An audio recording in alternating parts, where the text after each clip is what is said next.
올해 처음 전북 지역에서 개최된 2012 세계 순례대회가 성황리에 폐막했습니다.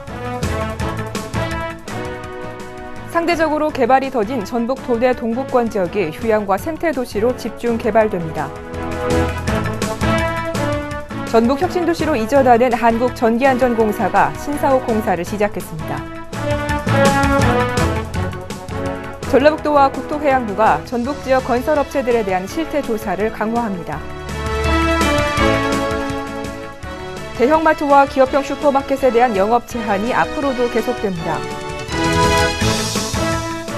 도로 개선 사업으로 교통사고 발생이 감소한 것으로 나타났습니다.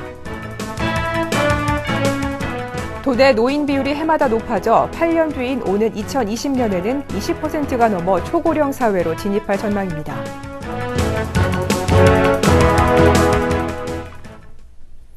도민 여러분 안녕하십니까? 전북 도정 주간 뉴스입니다.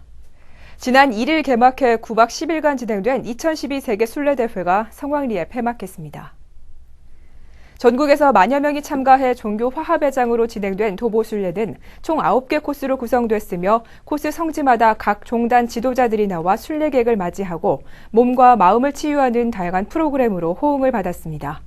세계 순례대회 조직위원회는 도내 순례길이 세계 종교 지도자와 순례객들에게 활성화와 세계화 가능성을 인정받으면서 향후 전라북도만의 종교 문화유산 홍보와 지역경제 창출 등에서 부가가치를 창출할 수 있을 것으로 내다봤습니다.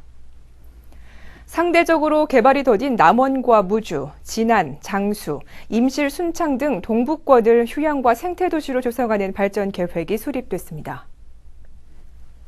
전라북도 동북권 발전위원회는 동북권의 식품과 관광 분야를 집중 육성해 오는 2016년까지 매출 2,100억 원을 올리고 관광객 2,300만 명을 유치하기로 했습니다.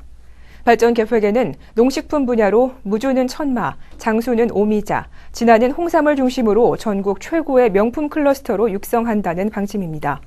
관광산업의 경우 무주는 반딧골 관광단지, 진안은 마이산 레저타운, 그리고 장수는 말산업 클러스터를 중심으로 지역 특성에 맞는 관광 자원을 개발해 주민소득에 직접적으로 도움을 줄 수 있는 사업을 발굴하기로 했습니다.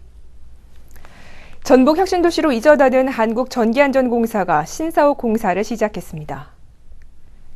신사옥은 지하 1층, 지상 5층 규모로 지어지며 오는 2014년 3월에 완공될 예정입니다.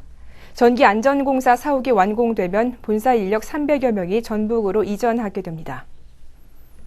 전라북도와 국토해양부가 도내 365개 건설업체를 대상으로 불법 부실업체 실태 조사를 실시합니다. 이번 조사는 시공 능력이 없으면서 회사만 설립해놓고 회사 이름으로 공사를 수주받아 다른 업체에게 되파는 유령 회사를 제재하기 위해 실시됩니다. 조사 결과 일괄 하도급과 직접 시공 의무 위반 시에는 1년 이하 영업정지나 이에 상응하는 과징금 처분이 내려집니다. 대형마트와 기업형 슈퍼마켓이 영업시간과 의무 휴업일을 정지해달라며 법원에 제기한 가처분 신청이 기각됐습니다. 전주지법은 전주와 익산, 김제 지역 대형마트와 SSM이 제기한 영업시간 제한 정지 신청에 대해 기각 결정을 내렸습니다. 재판부는 휴일 휴업으로 대형마트 측에 회복하기 어려운 손해가 발생하거나 손해를 예방하기 위해 긴급한 필요가 있다고 인정하기 어렵다며 기각 사유를 밝혔습니다. 이에 따라 세 개 지역의 대형마트와 SSM은 본안 판결이 내려질 때까지 의무 휴업이 지속될 전망입니다. 안전한 도로 환경 구축을 위한 교통안전 개선 사업으로 교통사고 발생이 감소한 것으로 나타났습니다.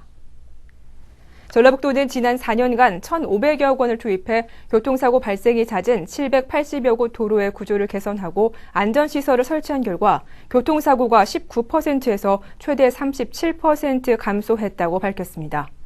전라북도는 경찰청, 도로교통공단과 협력해 매년 사업을 확대해 교통사고 발생을 줄여나가기로 했습니다. 전북 지역 노인 인구 비율이 점차 높아져 앞으로 8년 뒤에는 20%가 넘을 것이란 전망이 나왔습니다. 전라북도와 통계청에 따르면 전북 지역은 이미 지난 2006년 노인 비율이 14.5%가 넘어 고령 사회에 진입했고 앞으로 8년 뒤인 2020년이 되면 21.2%를 차지해 초고령 사회에 진입할 것으로 예상됩니다. 특히 전주와 익산 등 4개 시군을 제외한 나머지 10개 시군은 이미 노인 인구 비율이 20%를 넘어 초고령 사회에 진입한 상태입니다.